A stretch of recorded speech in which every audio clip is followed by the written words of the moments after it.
मित्रमैत्रिणींनो नमस्कार. महाराष्ट्रात आपल्या महाराष्ट्राचे मुख्यमंत्री देवेंद्र फडणवीस यांनी 300 कोटी वृक्ष लागवड करण्याचं ठरवलं आहे. येत्या आगामी 5 वर्षात म्हणजे 2026 ते 2031 पर्यंत 300 कोटी वृक्ष लागवड महाराष्ट्रात होणार आहे. ही चांगलीच गोष्ट आहे, याबद्दल काय दुमत नाही. पण जी झाडं आहेत ती जपणूक करण्यासाठी ऑलरेडी जी झाडं आहेत आपल्याला ऑक्सिजन देतात, कार्बन डायऑक्साईड ऑब्झर्व करतात, तर ही झाडं वाचवण्यासाठी तुम्ही काय प्रयत्न करणार आहात? एकीकडे तुम्ही वृक्ष लागवड करता आणि एकीकडे झाडं तोडता.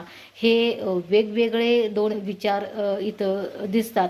तर यासाठी तुम्ही काय करणार आहात? नाशिकमध्ये जे साधूग्राम बनवणार आहात येऊ घातलेल्या कुंभमेळ्यासाठी, त्यासाठी तुम्ही 1800 झाडं तोडणार आहात.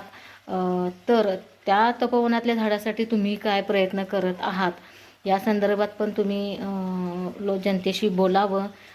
आणि हे मला प्रश्न पडलेले आहेत, तुम्हालाही पडले असतील. कमेंटमध्ये नक्की सांगा आणि चॅनेलला सबस्क्राईब करा. धन्यवाद.